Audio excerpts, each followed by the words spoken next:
Nunca imaginé que el hombre con el que me casé se convertiría en alguien que no reconocía.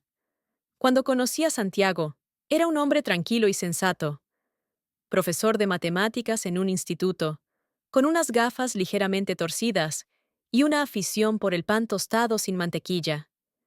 Yo trabajaba en la biblioteca municipal, aún intentando sanar tras una tragedia familiar. No éramos una pareja de revista, pero encajábamos. Durante casi 20 años compartimos una casita modesta en las afueras de Salamanca. Nuestra vida era tranquila, predecible, segura. Renuncié pronto a la idea de una carrera profesional. Lo acordamos. Su sueldo era suficiente para una vida sencilla, y yo me ocuparía del hogar. Cocinaba, limpiaba, cuidé de su madre cuando enfermó, vigilaba nuestros ahorros, recortaba cupones, y jamás compraba un vestido nuevo sin pensarlo durante días. No era fácil, pero creía en la lealtad, creía en nosotros. Hasta que, un martes de marzo, todo cambió. Todo empezó con un billete de rasca y gana. Lo trajo de la gasolinera junto con una botella de leche. Recuerdo ese detalle porque olvidó comprar los huevos, y me molestó un poco. Lo rascamos en la mesa de la cocina. Yo ni siquiera prestaba atención al principio, hasta que él se quedó en silencio. Luego se levantó, aferrando el billete con tanta fuerza que sus dedos se pusieron blancos. Me miró como si hubiera visto a Dios. 10 millones, susurró. Me reí. Pensé que era una broma. No lo era. Al final de la semana, la oficina de la lotería confirmó la noticia. Después de impuestos, nos quedarían más de 6 millones de euros en efectivo.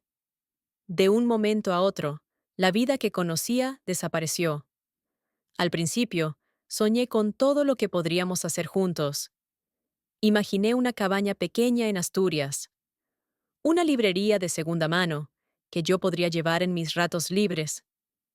Quizá viajar. Pensé que celebraríamos juntos, planearíamos, nos tomaríamos de la mano, emocionados.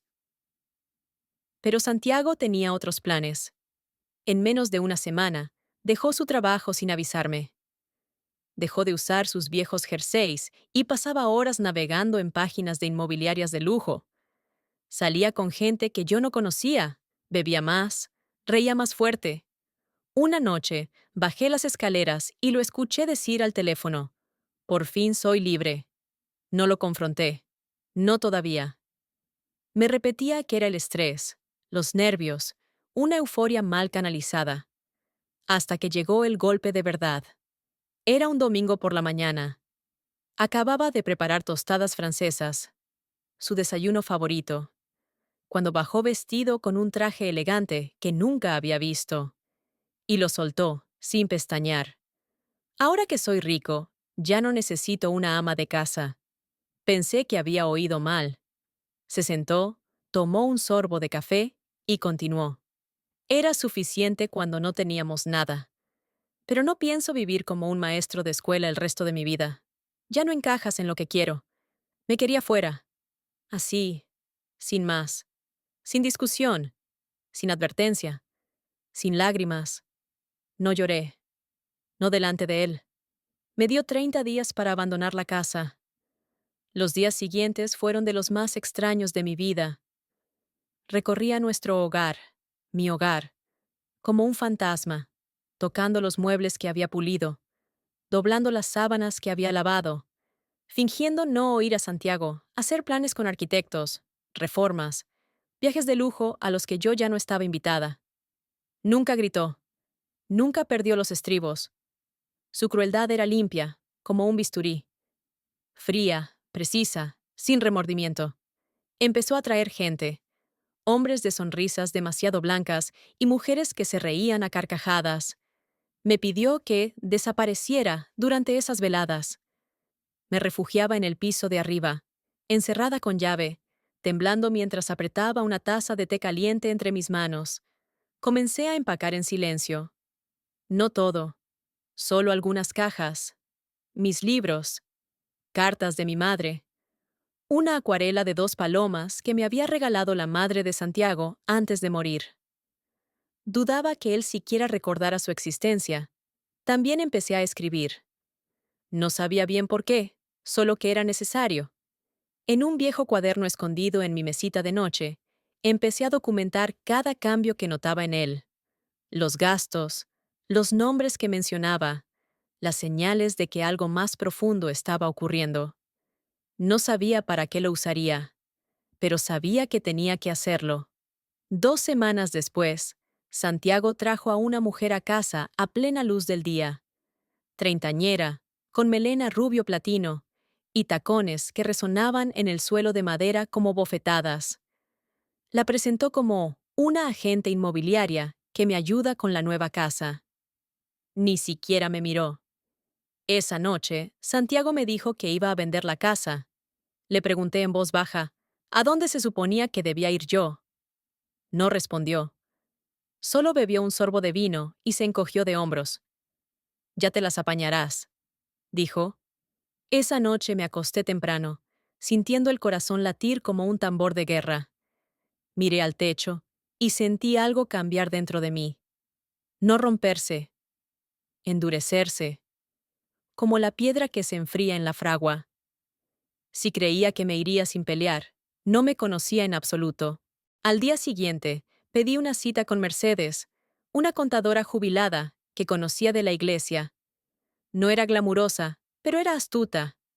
Le conté parte de la historia. No todo. Aún no. Solo lo suficiente para que arqueara las cejas y se inclinara hacia adelante. Mercedes aceptó ayudarme a revisar los documentos financieros, a los que aún tenía acceso. Santiago ni siquiera notó los correos electrónicos que empezaban a llegar. Estaba demasiado ocupado midiendo el salón para un piano de cola que jamás aprendería a tocar. Mercedes fue más útil de lo que esperaba, y mucho más prudente. Me dijo claramente, hombres como Santiago no cambian. El dinero no lo corrompió, solo le dio permiso. No quería creerlo. Pero era el mismo eco de una verdad que no me atrevía a admitir.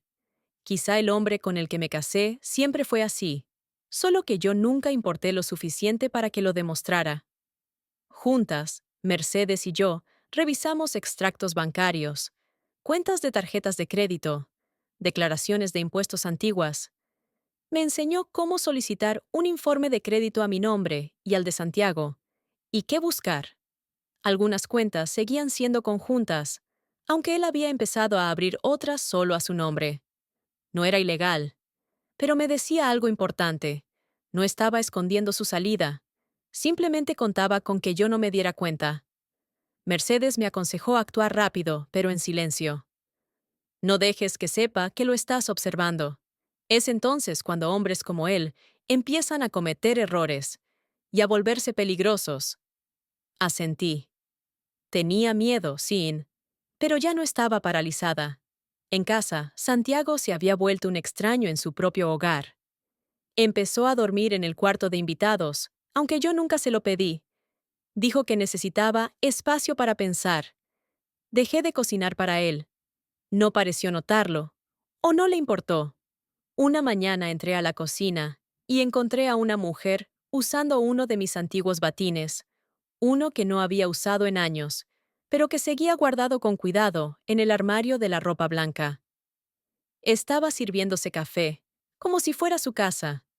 Me quedé mirándola, con la garganta apretada. «Ah, hola», dijo, apartándose el cabello teñido de caoba de la cara. «¿Tú eres la exesposa?» No respondí. Más tarde ese mismo día, Santiago me acorraló en el pasillo. «No lo hagas más difícil de lo que ya es», dijo con frialdad. «Te estoy dando más que suficiente tiempo. Sabes que vas a salir adelante. Siempre lo haces». Y fue entonces cuando lo entendí. No era cruel porque me odiara. Era cruel porque ya no me veía como una persona. Solo era un estorbo que quitar de su nuevo camino, un manchón en su vida perfecta. Comencé a preparar mi salida, pero bajo mis propios términos. Visité nuestro trastero y saqué una caja metálica cerrada que no había tocado en más de una década. Dentro había documentos, certificados y copias de recibos de un pequeño negocio que una vez intenté iniciar. antes de que Santiago me desanimara. Guardé esos papeles igual. Ahora, pesaban más. Eran más importantes. Llamé a Mercedes y le dije que tal vez quería retomar algo que había enterrado demasiado pronto. ¿Estás pensando en moverte?, preguntó. Creo que ya empecé a hacerlo, respondí. Esa noche observé a Santiago desde el otro extremo de la casa. Estaba en el sofá, riendo con aquella mujer que usaba mi batín. Se veían cómodos, triunfantes. No sentí ira, sentí determinación. Aquel negocio era una idea modesta, nacida años atrás entre tardes largas y sueños garabateados en un cuaderno, papelería y diarios hechos a mano. Lo había llamado Páginas Afines. Lo llevé adelante unos meses, hasta que Santiago me convenció de que no valía el esfuerzo, que era demasiado estrés para lo poco que ingresaba. En aquel entonces le creí. Parecía protegerme. Ahora entendía que solo quería mantenerme pequeña, pero había guardado todo: contactos de proveedores, plantillas, una lista de los primeros clientes, incluso una carpeta llena de diseños que nunca me atreví a mostrar. Mercedes y yo comenzamos a reconstruirlo, paso a paso. Ella me presentó a una amiga suya, Sofía, una exgerente de imprenta que había empezado a trabajar como autónoma. Sofía se ofreció a ayudarme a crear nuevas muestras. Nadie lo sabía, ni Santiago, ni nadie de nuestro antiguo círculo. Trabajaba en silencio, metódicamente, en la mesa de la cocina de Mercedes y en el sótano del centro comunitario local. Mientras tanto, Santiago se precipitaba hacia arriba, si es que puede llamarse así. Compró un coche nuevo que no sabía conducir y lo destrozó en menos de un mes. Invirtió en algo llamado arte cripto, porque un hombre en un bar de puros le dijo que era el futuro. Lo escuché presumir ante un vecino sobre haber comprado una propiedad frente al mar en Málaga que ni siquiera había visitado. A él todo le sonaba a victoria. A mí me sonaba a desesperación envuelta en oro. Después pusieron en venta la casa. Vi el anuncio online antes de que él siquiera me lo mencionara. Usó una agencia local, que publicó fotos de cada rincón. Me quedé mirando la pantalla cuando vi nuestro dormitorio, con mi vieja colcha todavía doblada al pie de la cama. Ni siquiera se había molestado en quitarla antes de enseñar la casa a extraños. El día que la agente inmobiliaria trajo a una pareja para una visita, me senté en el columpio del porche con un libro en las manos, fingiendo leer. La esposa me vio y me dedicó una sonrisa incómoda. «Es solo la inquilina», murmuró demasiado fuerte la agente. «Pronto se irá». Era como ser borrada. Esa noche fui a casa de Mercedes. Ella sirvió 2 tazas de té y deslizó un papel hacia mí, una simple hoja impresa. «Me dijiste que ya tenías nombre para el negocio. He presentado los papeles. Ya es tuyo otra vez». Miré el documento. Páginas Afines. SL. Mi nombre al final de la página. Y, por primera vez en mucho tiempo, lloré. No porque estuviera rota, sino porque recordé quién era antes de que Santiago me encogiera.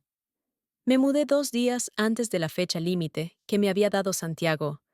No porque él lo pidiera, sino porque yo ya no necesitaba quedarme. La casa ya no era un hogar, solo un escenario vacío para su nueva vida, un escaparate con suelos brillantes y promesas huecas. No me ayudó a cargar ni una sola caja. Ni siquiera preguntó a dónde iría. Solo lanzó las llaves del coche en un cuenco de cristal junto a la puerta y murmuró: «Cuídate». Me quedé en casa de Mercedes durante unas semanas. Me ofreció la habitación de invitados y la acepté, agradecida, pero ardiendo con una determinación silenciosa. Durante el día trabajaba en el negocio. Por la noche escribía mis metas. No sueños, metas. Una a una las fui marcando. La página web de Páginas Afines se lanzó un domingo por la tarde. Sencilla, acogedora, con tonos cálidos y fuentes suaves.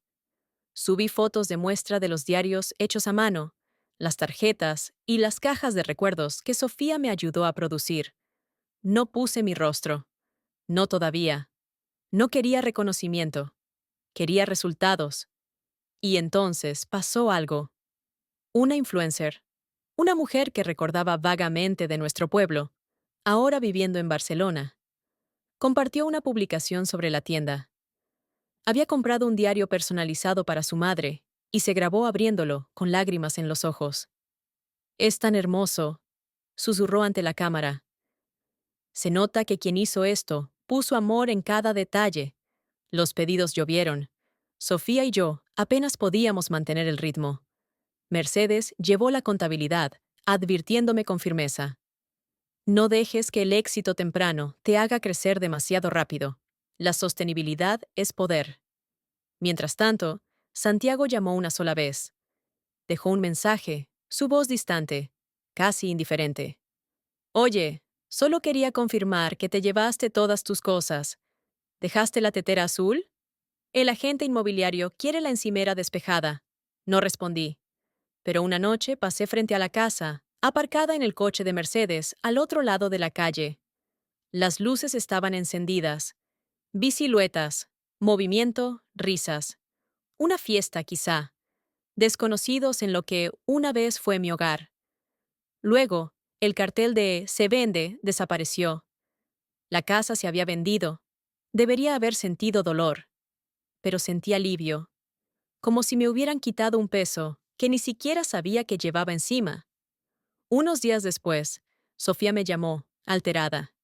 «¿Viste las noticias?», preguntó. «El negocio de cripto de Santiago se desplomó. Algo de fraude. Está demandando a un tipo en Miami.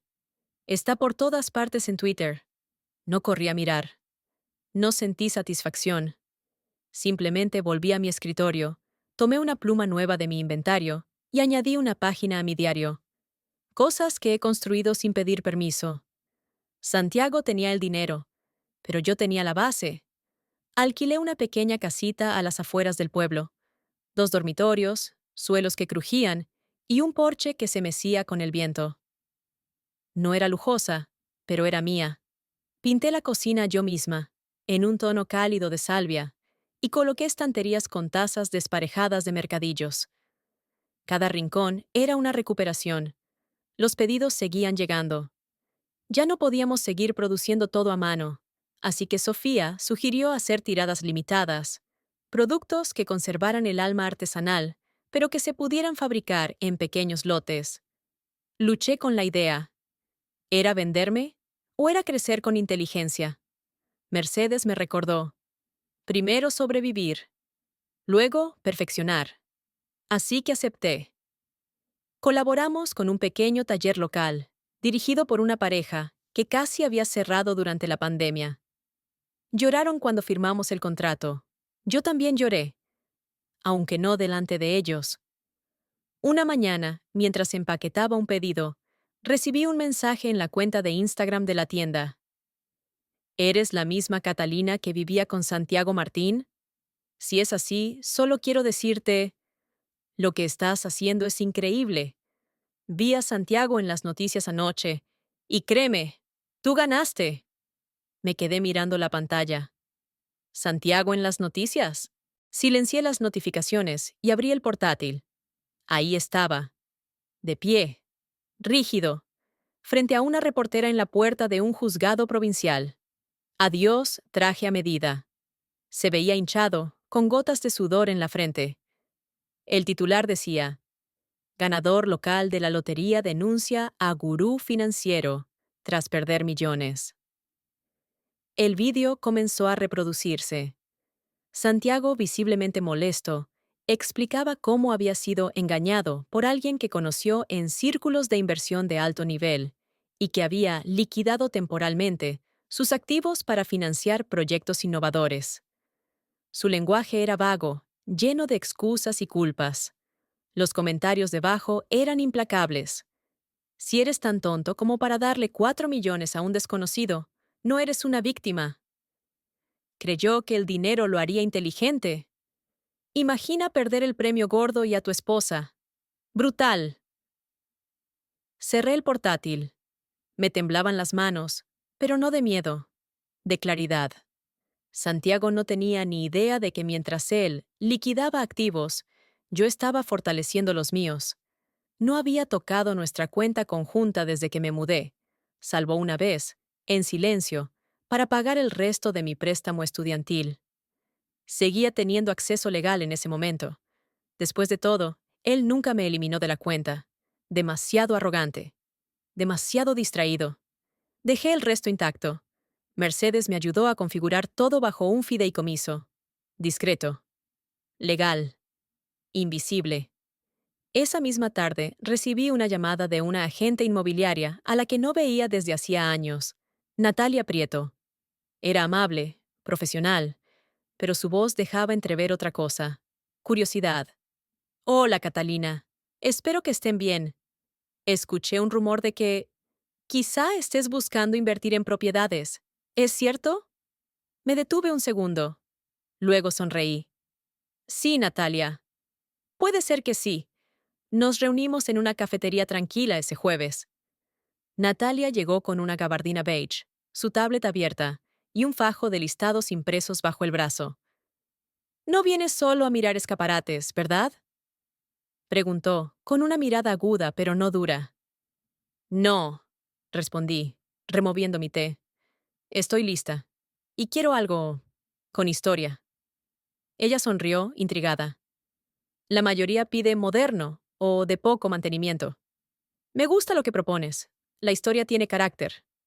Extendió los listados sobre la mesa. Casas adosadas, cabañas junto al lago, incluso un granero reconvertido. Asentí educadamente, pero nada de eso era lo que yo esperaba. Me incliné hacia ella. En realidad, tengo una propiedad en mente. Salió al mercado hace unos meses. Creo que ya estaba en contrato, pero escuché rumores de que el comprador perdió la financiación. Natalia alzó una ceja. ¿Cuál es? Calle Sur 47, Avenida Wilton. Parpadeó. ¿La casa de Santiago? No me inmuté. Viví allí 20 años. Se hizo un silencio largo sobre la mesa. Cerró su tablet lentamente. Catalina, no quiero entrometerme, pero ¿por qué querrías volver a esa casa? Después de todo, tomé un sorbo de té. Porque la casa nunca fue el problema. El problema era él. No discutió, solo asintió, abrió su correo y empezó a escribir. 2 días después, me llamó. Tenías razón, el comprador se retiró. La casa está de nuevo en el mercado. Silenciosamente. Santiago quiere evitar titulares. Bajó el precio. ¿Cuánto? Está desesperado, Catalina. No puede pagar los impuestos de la propiedad. Entre el desastre de Florida, las demandas y lo que debe a Hacienda, está al borde del abismo. Puedes prácticamente poner tú el precio. El domingo conduje hasta allí, estacionando 2 casas más abajo. El césped estaba salvaje. Las contraventanas, descascaradas. Una farola del jardín colgaba rota, como un diente a punto de caer. Santiago había intentado llenar la casa de ruido, dinero, fiestas, pero sin cuidado. Hasta las mansiones se pudren. Entré, con Natalia tras de mí. Olfateé aire rancio, colonia vieja y desuso. Los muebles habían desaparecido. Lo que quedaba era eco y polvo. Pero no vi pérdida. Vi oportunidad. La quiero, dije. Los ojos de Natalia se abrieron. ¿Estás segura? No estoy comprando un recuerdo. Estoy comprando un escenario. Y sé exactamente qué hacer con él. El martes presenté mi oferta. El viernes fue aceptada. Natalia me llamó, su voz entre asombro y admiración. Ni siquiera contraofertó. Solo quería salir de allí. No sonreí. Todavía no. Eso llegó más tarde, cuando me paré en el centro del vestíbulo, llaves en mano, recordando todas las formas en las que me había menospreciado. Susurré al aire vacío.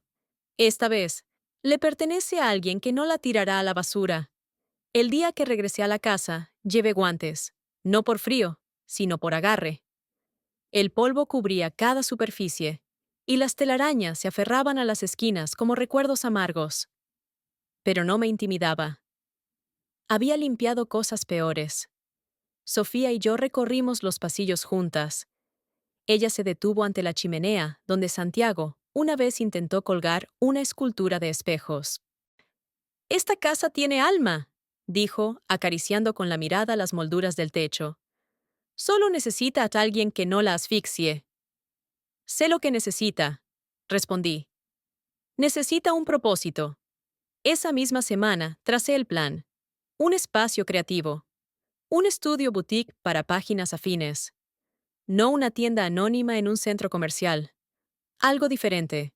Un lugar donde la gente sintiera que entraba en un cuento. Diarios personalizados, cajas de recuerdos, clases de caligrafía, talleres estacionales en la sala acristalada, círculos de escritura junto al fuego. Mercedes me ayudó con la parte legal y financiera. Sofía me conectó con artesanos locales, en su mayoría mujeres que luchaban por mantener vivas sus tradiciones.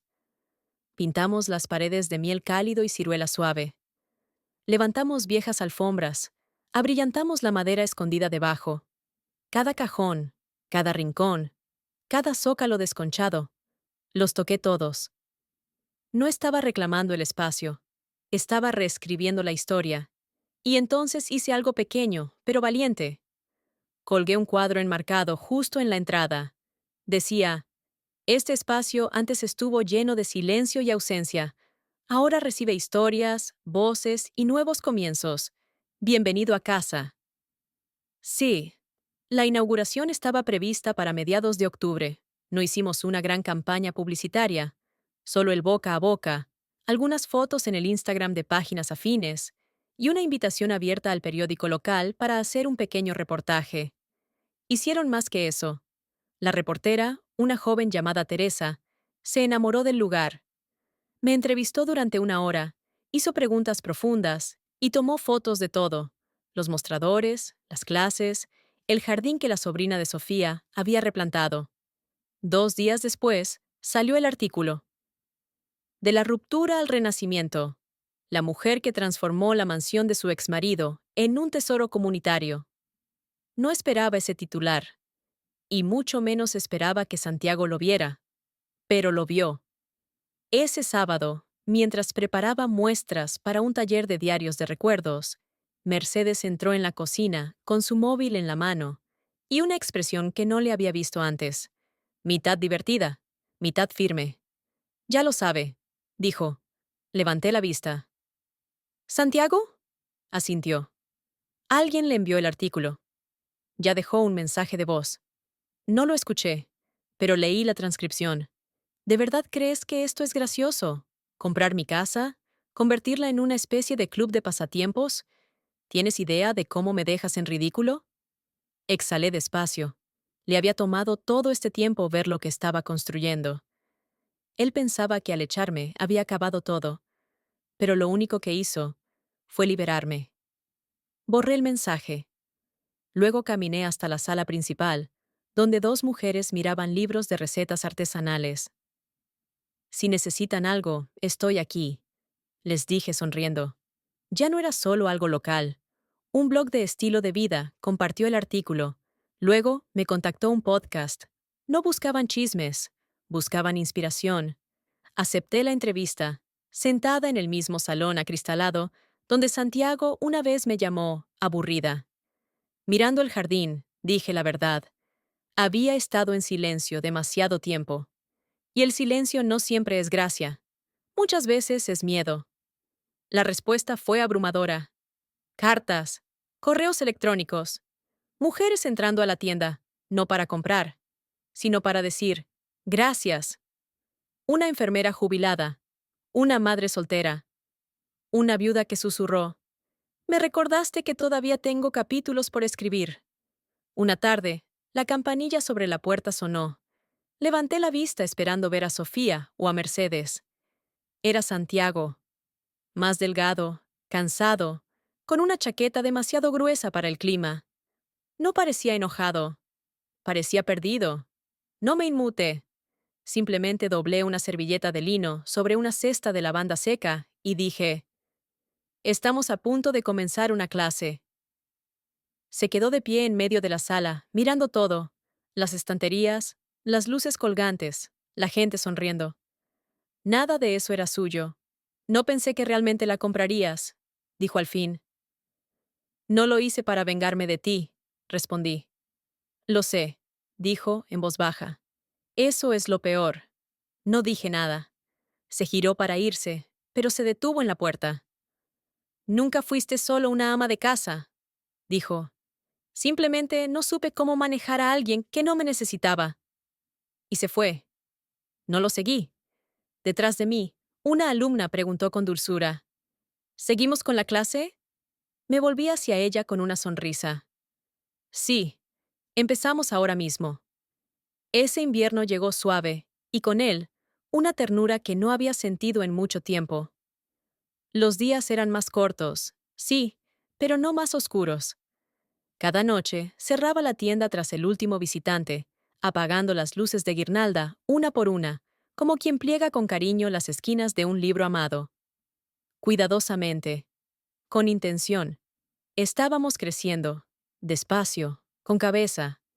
Páginas Afines se había asociado con un refugio de mujeres local para ofrecer talleres de escritura una vez al mes.